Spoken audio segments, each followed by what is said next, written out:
June 1991. A youthful Julia danced along the forest path in his dream, beckoning him with innocent, rejoicing laughter, moving so he was always just behind her. She was pregnant but did not know it. He tried to speak. His mouth was stuck. The bang of the front door awoke him. Day poured in where he had neglected to close the curtains last night. Lifting his heavy head, Daniel shuffled his arm over the cool cotton of the bed covers and looked at his cracked watch through blurry eyes. It still read 11:57. He remembered.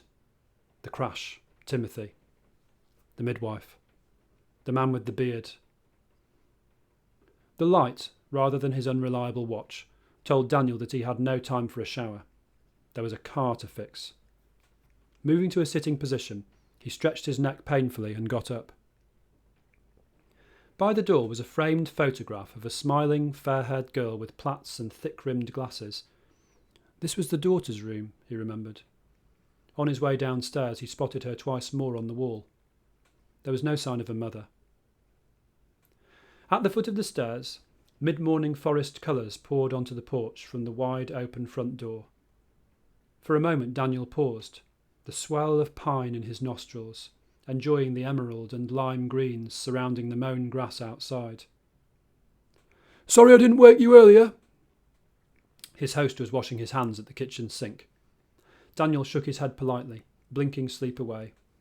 A glimpse of the kitchen clock revealed that it was 10 o'clock, which made him a little anxious. The man continued scrubbing hard at his fingers. "You seemed pretty tired last night.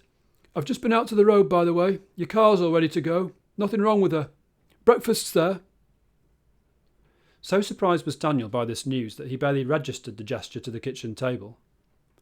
"Are you sure?" The man grinned. "I'll take you there in a sec. Have some breakfast first. That's local meat." The sound of gushing water stopped as he twisted the tap and grabbed the tea towel. "Go on. I'll be back. I've got a couple of other things to do before we go to the road." Seeing the shining egg and fat pork sausages, Daniel gave him a grateful smile. "It's extremely kind of you." "Not a problem." His host departed outside again, leaving the front door still gaping. Alone in the kitchen of the woodland cottage, Daniel sat down. The fears of last night seemed a long way off. He tucked in, spilling orange yolk over the sausages. It was all fried to perfection, while listening to the sounds of the woods coming through the open door. He wondered whether the man ate like this every morning.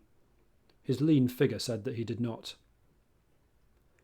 Carrying the sauce-smeared plate to the sink, Daniel squeezed some washing-up liquid into the bowl and turned on the tap. Should he ask more questions when the man got back? About Timothy, and last night, and why he was uneasy about the midwife? Tree birds chirruped near the kitchen window, sprightly breeze ruffling leaves thereabout like brush percussion to the bird song. A bumblebee, having entered the house through the open front door, bumped softly against the pane. Daniel stretched over and opened the window to let it out. Plunging his hands into the frothing sink, he gazed out of the window. Julia would like this much more than the city. Maybe not this exact village after growing up here, but somewhere similar. The clearing was well kept and vibrant. A rope swing was tied up in one of the tree branches outside. Daniel had missed that last night. He supposed it was, or had been, for the little girl in the photos. Bill re-entered the house as Daniel ran a mug under water. He deposited 2 pots of seedlings on the floor by the table. "What do you think you're doing? You're the guest." Daniel laughed. "How much do I owe you for the car? Not to mention the B&B. "I get farm foods very cheaply. Are you ready to go once you've finished doing my jobs?" A meal and a bed, a car by all accounts, and rescue from the strange Timothy were more than he'd expected or deserved at midnight last night. As they left the house, Daniel felt both as though he knew the man very well, as one does after spending a night under someone's roof, yet also not at all. Still, Bill's business was his own. "Will the front door be okay left open?" "Yeah." At the top of the clearing, walking after his host, Daniel glanced back a final time. He had, of course, only viewed the cottage in the dark and in a rush last night.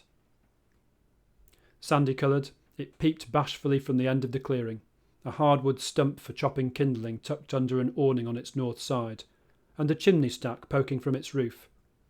The forest around the sides, lofty and unperturbed, seemed protective rather than threatening in the daylight. Something else caught Daniel's eye.